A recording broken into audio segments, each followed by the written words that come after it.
tapi atas ada. Contoh, hari ini kita ada sipir yang jaga barak kita.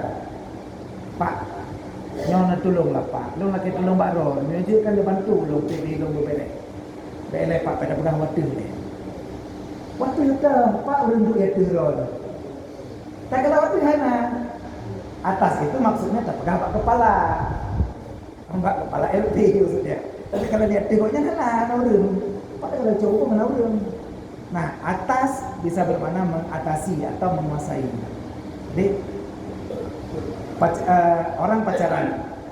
Nah, pancuri diplong dari rumah, di masa mati pak kaya karena pelit di orang kampung. Tiba-tiba bak idu pak kaya, oh ya tiba kaya naurun cewek idu. Si ani ini yang dipegah bak siapa bak agama. Bang, abang ni kayak mana nih bang? Adik udah 3 bulan tak halangan. Adik udah telat. Kayak mana bang kita buat ini? Udah adik, sabar aja. Kita serahkan saja sama yang di atas. Kayak Oma kelek, itu benar. Kah yang pajoh tumpuk kah? Kayak bagian yang kalian kah culok tegar. Kok lo yang tanggung jawab? Dia lagi lari dari. Kok tiba-tiba jadi dia yang tanggung jawab? Serahkan di atas. Awak tanya, kok lo mah yang tanggung jawab? Jadi serahkan di atas itu maksudnya kepada Allah bisa, tapi artinya maksud di atas adalah sesuatu yang lebih tinggi. Jadi saat kita sebut bupati berada di atas camat, bukan artinya Pak Bupati gedung ada kok Pak Camat. Baik negara nanti kok Pak Camat mana Pak Bupati ada koknya. Bukan bupati ada Pak Camat. Bukan, ya berarti atas bisa dimaknakan dengan tinggi. Kiasan. Berarti dalam pendapat ulama khalaf boleh menyebut di atas selama maksud kita bukan jihad atau tempat. Nah, seperti ada pertanyaan. Kita memahami frasa bahasa Indonesia. Ini anekdot ya. Lucu-lucuan. Kalau masuk berarti ke dalam. Ya, masuk ke dalam. Atau kita mulai dari sini. Kalau naik ke atas. Turun ke bawah. Kalau masuk ke dalam, keluar ke masuk ke dalam, keluar ke mana ke? Kembali. Ini kita mau pakai ke. Jadi kalau naik ke atas, naik, saya mau naik, tujuannya ke atas. Kita mau turun, tujuannya ke bawah. Kita mau masuk ke dalam. Kita mau keluar ke ke pintu, ke depan. Bukan, maju ke depan, maju ke depan, mundur ke belakang, naik ke atas, turun ke bawah, masuk ke dalam, keluar ke asal. Ya belum tentu dari asal karena kita tinggal di sini. Biasa kalian mengalami juga ini. Walaupun nggak ada istri, kalau keluar ke keramas, kalau keluar ya jangan lupa keramas. Jadi saya nggak tahu. Wajib ke depan, mundur ke belakang, masuk ke dalam. Kalau keluar, keramas, saya jangan lupa. Karena kalau nggak bisa sholat, mandi wajib kalau keluar. Itu ada. Tapi intinya arah tidak ada pada Allah. Jadi kalau ada pertanyaan Allah di mana, itu pertanyaannya salah. Bukan bagaimana cara jawabnya, tapi pertanyaannya salah. Pertanyaan Allah di mana sama seperti kita tanya Allah pakai baju apa hari ini. Kan sama, artinya Allah nggak mungkin kita tanya di mana karena Allah tidak bertempat. Sama seperti Allah tidak pakai baju, berarti telanjang. Ya bukan juga. Karena kan tadi bukan seperti itu. Jelas nggak pakai baju, tidak kita sebut telanjang. Angin tidak bertempat hari ini. Karena puisi itu angin. Saat kau masuk ke dalam botol sebut minyak angin. Saat kamu keluar disebut keluar angin. Tapi maksudnya angin itu pun nggak bertempat. Kita bisa bayangkan sesuatu yang nggak bertempat. Bayangkan Allah itu tidak bertempat. Yang aneh itu nggak aneh. Kalau Allah tidak bertempat, tidak kita hilangkan sesuatu apapun di pikiran kita, yang nampak di pikiran kita pasti bukan Allah. Bayangkan bulan, pasti bukan Allah. Petak bukan Allah. Pokoknya sesuatu yang ada di pikiran kita pasti bukan Allah. Yang bingung bukan itu. Pertanyaan yang gak bisa saya jawab sendiri. Saya pun bingung bayangkannya. Pada saat hari kiamat, Allah menghancurkan segala sesuatu sampai semua yang ada tiada. Semua yang ada jadi tiada. Yang bulat hilang, yang ada tiada semuanya. Termasuk selain kita, angin tiada. Kita bisa bayangkan angin tiada, ada ruangan tanpa udara. Warna juga makhluk kan? Ini warna biru. Warna biru tiada, bisa kita bayangkan. Warna putih tiada, kita bisa bayangkan. Warna coklat tiada, kita bisa bayangkan. Semua warna tiada, yang tinggal bayangan kita kalau semuanya tinggal warna hitam. Kalau warna hitam juga tiada, gimana posisinya? Itu nggak bisa kita bayangkan. Tapi maksudnya itu makhluk. Allah lebih dari itu. Bayangkan tidak ada sesuatu pun yang namanya makhluk. Itu saja saya nggak tahu jawab. Bayangkan semua nggak ada. Semua nggak ada. Saya tetap terbayang satu warna hitam. Warna hitam pun nggak ada. Bayangkan apa tidak? Tapi maksudnya, ya bayangkan seperti itulah. Dalam makhluk saja ada hal yang sulit kita bayangkan. Hari ini semut sebagai suatu makhluk, dia adalah juga makhluk yang sempurna. Arti sempurna, semut itu juga punya mata, punya jantung, punya paru-paru, punya alat reproduksi, punya kaki, punya tangan. Bayangkan sekecil semut, bagaimana jantungnya memompa, bagaimana sel-sel darahnya bekerja, bagaimana semua berproses pada benda sekecil itu. Itu semut, pijit, kutu, itu semua Allah yang atur. Bahkan sebagaimana kompleksnya, kutu bisa menghisap darah, bisa melakukan semua proses, dan itu terjadi pada kehidupan kita sehari-hari. Artinya, kalau kita mau pasang pikiran, banyak hal yang perlu kita pikirkan. Ya, yang perlu kita pelajari hari ini bahwa Allah itu wujud, dan dari tambahan dari pertanyaan, Allah tidak sama dengan sesuatu apapun. Saat kita membayangkan sesuatu yang mungkin ada, tapi ini pasti tidak ada pada Allah, karena kondisi yang kita bayangkan tadi, kalau seandainya dia mungkin terjadi, maka pada Allah itu tidak mungkin terjadi. Seperti tadi karet yang kita bayangkan tadi. Jadi tentu belum masuk ya saya sulap karet pertama tadi. Boleh maju ke depan kita? Saya mau karena beliau kemarin nanya. Jadi saya mau tolong pasang di tangan. Jadi saya ini mau lihat sebagian orang tadi kan berpikir ini karena saya bikin dia gitu lah, sama aja. Ini artinya mau saya tunjukkan bahwa ini sebagai sebuah analogi atau sebuah simbol saja. Artinya posisinya karet ini adalah pada posisi tidak bisa lepas seharusnya. Karena pada posisi kalau ditolak ke sini dia tidak lepas. Ditolak ke sini dia tidak lepas, ditolak ke sini dia tidak lepas, ditarik-tarik kemanapun tidak lepas, ditolak-tolak, ditarik-tarik tidak lepas-lepas. Goyang-goyang yang kuat seperti ini sampai panas, lalu bisa lepas. Jadi posisi seperti ini adalah sesuatu yang kadang-kadang kita bingung bagaimana terjadinya. Tapi ini tidak begitu membingungkan. Tolong siapa ada pakai kalung? Ada yang pakai kalung? Ada yang mantan preman atau preman taubat yang pakai kalung?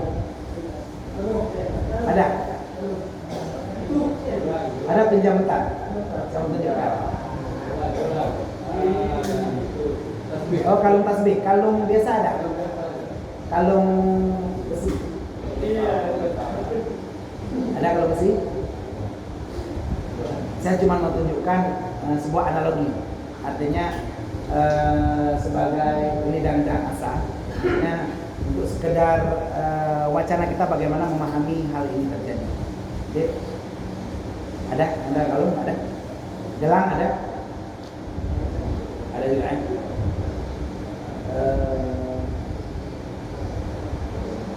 Rokok ada yang rokok? Ada yang isap rokok sekarang? Ada juga yang belum isap rokok kan?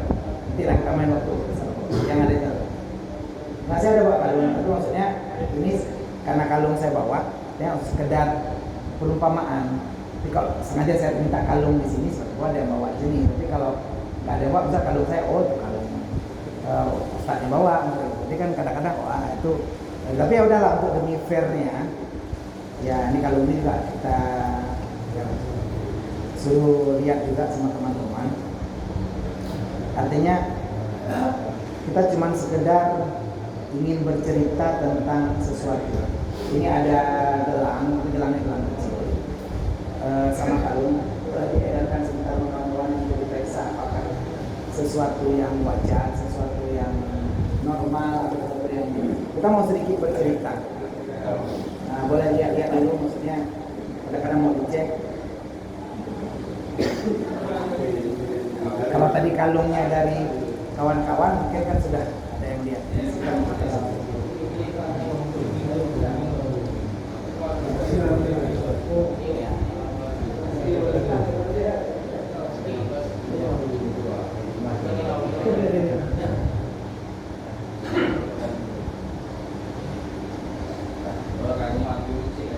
Kawan musik aja kan.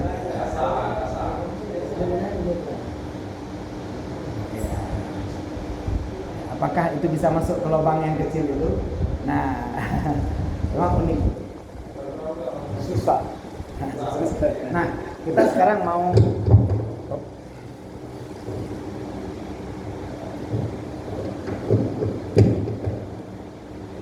sedikit demonstrasi, artinya mau lihat tentang bagaimana proses kalung ini melakukan sesuatu yang seakan-akan kita tadi memahami sifat Allah.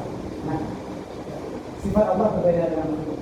Karena di makhluk banyak hal yang terjadi. Kadang-kadang tidak membahayakan kita, apalagi Allah yang tidak bisa kita bayangkan. Karena memang sesuatu yang tidak bisa kita bayangkan di kepala kita adalah sangat sulit. Jangan Allah, surga saja. Surga saja Rasulullah berkata, apa yang surga mana ain muba'at wala uzun sami'at. Tidak ada pernah terlihat oleh mata, tidak pernah terdengar oleh telinga, dan tidak pernah terbayangkan di atas pikiran manusia. Hari ini kita coba sebentar, tolong pegang.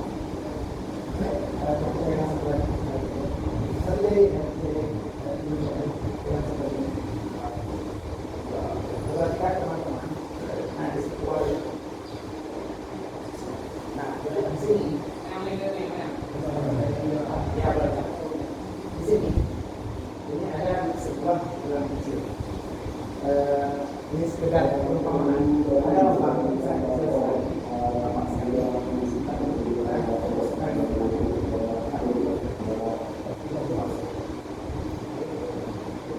nah, gelang ini mau kita masukkan ke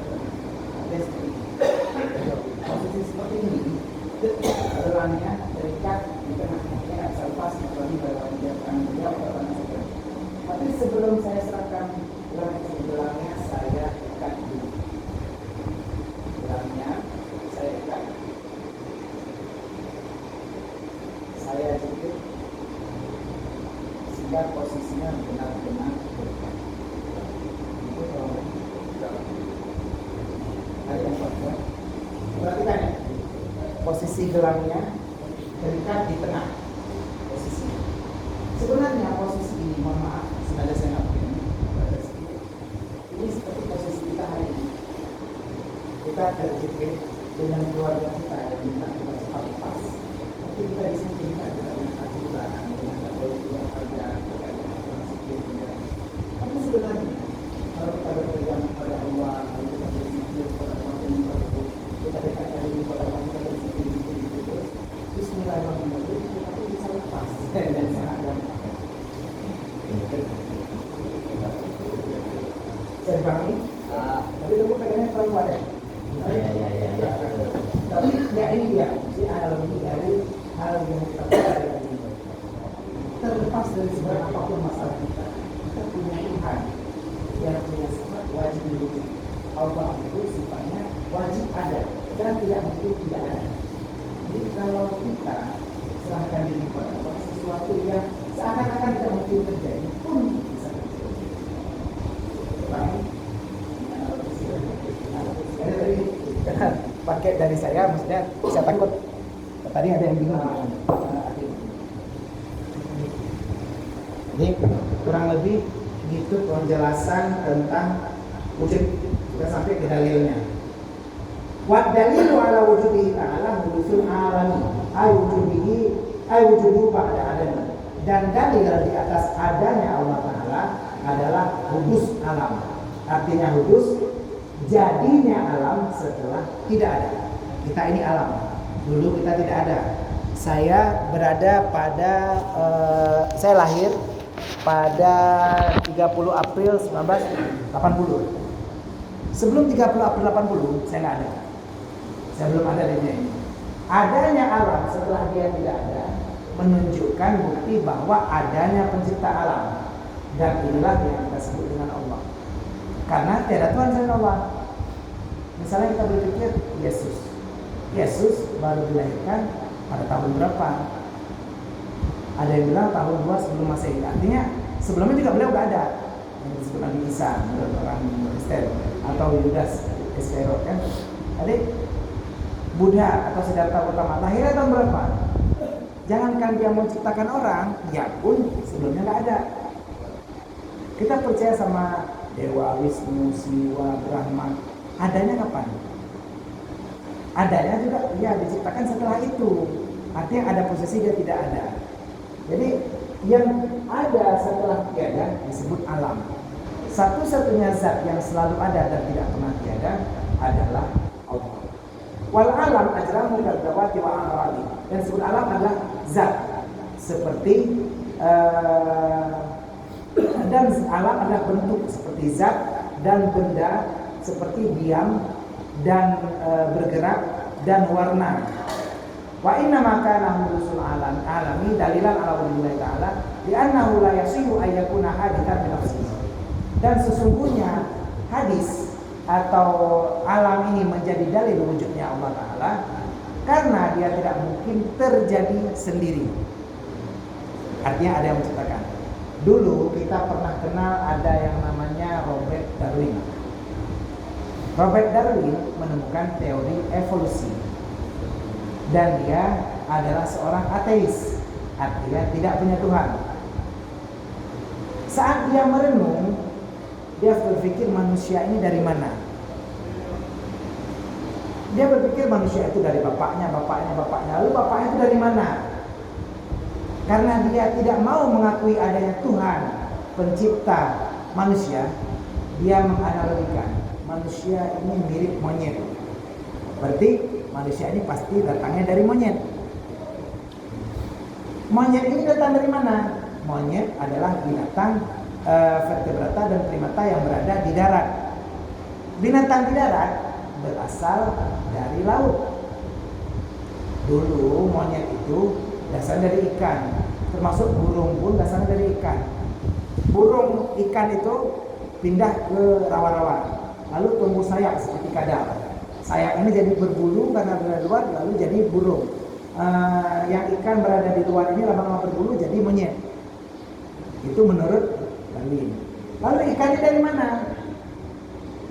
Ikan ini kata Darwin dari air dan tanah. Tadi ya, air bercampur dengan tanah lama-lama jadi ikan. Itu kata Darwin. Percobaan yang kita tes, kalau pernah di SMP, kita dulu belajar tentang teori Darwin. Dan kita percaya ini, ya, kita percaya Pithecanthropus erectus. Kalau sekedar ereksi mungkin sekedar bisa semua ereksi, tapi Pithecanthropus erectus itu adalah sesuatu yang dibuat untuk memperkuat teori Darwin. Ada Homo sapiens, Homo javanicus. Manusia dianggap mirip monyet, padahal memang tengkorak monyet yang ditanam. Tapi dibilang tengkorak mirip monyet. Sudah ada fosil dinosaurus. Nek tanya meninggal bertanya puluh tahun kali, anale tunjuk. Bayangkan dinosaurus yang umurnya puluhan juta tahun yang lalu Tulangnya masih lengkap, sampai tulang kukunya masih ada, sampai air ludahnya masih ada. Mungkin jarak antara Nabi Muhammad dengan Nabi Adam aja ribuan tahun, sampai jutaan tahun. Jadi makanya kalau dalam teori Islam tidak ada manusia purba, tidak ada manusia gua, tidak ada dinosaurus. Karena dinosaurus juga bagian dari teori evolusi. Nah, yang perlu kita jelaskan, teori Darwin ini memiliki kelemahan. Dulu di Amerika sendiri terjadi perdebatan serius antara penganut Darwinisme dengan yang bukan. Yang satu penganut Darwinisme mengaku kuat bahwa kami yang betul. Yang bukan penganut Darwinisme mengaku mereka salah. Dua-duanya non-muslim. Lalu sang hakim pada saat memutuskan perkara, dia bingung, ini gimana cara dapat debat, urung kayak pakai, kayak bapak parah, kayak tak. Akhirnya dia bilang, oke, gini aja, supaya jangan ribut. Kalian kan dua kelompok, gini aja. Yang merasa keturunan kera silakan sebelah kanan. Yang anak buah, anak ziben, pindah belah. Yang anak urung pindah belah. Yang mengaku teori Darwinisme pun tak berani di sebelah kanan. Malu. Karena anak monyet. Nah, jadi kan mereka sendiri mengaku ini lemah. Si Darwin ini setiap melihat sesuatu, dia ada bukunya Theory of Origin, ya. Setiap melihat sesuatu dia selalu bawa buku catatannya itu untuk menggambarkan dari mana asalnya. Dia lihat cicak, dia langsung gambarkan cicak berarti berasal dari biawak dari kadal dari ikan yang berupa ini langsung jadi gini. Dia setiap lagi itu ayam berasal dari ini, burung berasal dari ini. Dia coba selalu, dia pekerjaannya memikirkan bagaimana. Tapi di bukunya dia tulis, saya sampai mati penasaran. Jadi kalau lagu dangdutnya sungguh mati aku jadi penasaran, ya. Sampai mati pun agak berdekat. Nah, dia penasaran. Begitu dia suatu hari keluar rumah, dia jumpa burung merak.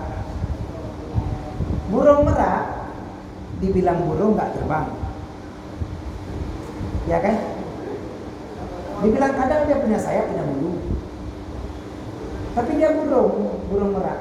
Dan terlebih heran lagi begitu dia tepakkan sayap ekor burung merak yang begitu indah, dia nggak tahu ikan mana yang punya ekor seperti ini. Abehakai, kok bisa burung merak ini terjadi, dari apa dia jadinya?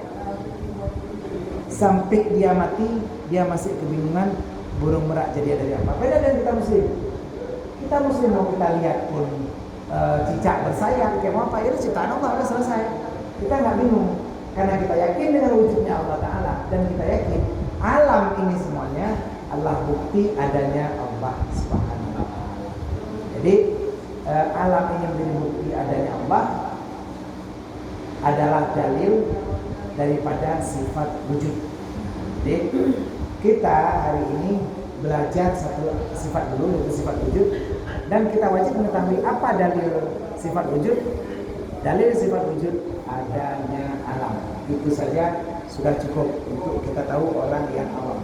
Kita tidak perlu wajib tahu dalil ayat Qur'annya, tidak perlu tahu tafsirnya di atas sudah jelasin. Apakah kita perlu tahu tentang penjelasannya bagaimana wujud Allah, wujudnya makhluk menjadi dalil bagi wujudnya Allah? Tidak perlu. Yang penting waktu tanya orang, apa sifat Allah? Wujud. Apa dalil wujud? Adanya alam. Selesai, sah iman kita.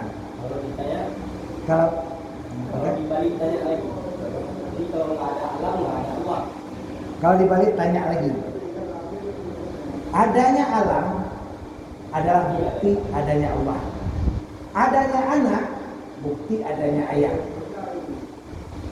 Berarti kalau nggak ada anak, nggak ada si ayahnya. Iya juga kan, ada juga. Berarti bukan hukum akasah itu.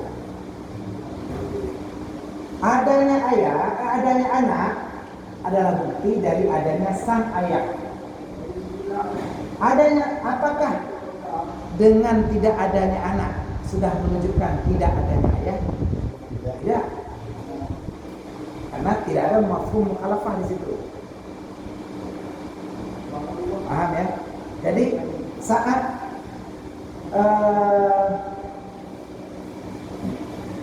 3 tambah 3 adalah 6, sedangkan 6 belum tentu 3 tambah 3, bisa jadi 2 tambah 4, bisa jadi 1 tambah 5. Adanya alam adalah bukti adanya Allah. Apakah adanya Allah bisa langsung membawa kepada adanya alam? Belum tentu. Karena Allah belum tentu bisa belum tentu membuat alam. Karena kan alam ini diciptakan suka-suka Allah. Kita hari ini menikah bertahun-tahun. Ada yang nggak punya anak? Suami istri sudah berhubungan, masuk ular rahim, rahimnya sehat, diperiksa nggak punya anak juga. Artinya tidak bisa dibalik. Jadi makanya kalau dalam tauhid ini penjelasannya harus kita pahami secara logis sekali. Adanya alam menjadi bukti adanya Allah. Apakah pasti dengan adanya alam ini menunjukkan atau dengan tiadanya alam menunjukkan tiadanya Allah? Tidak.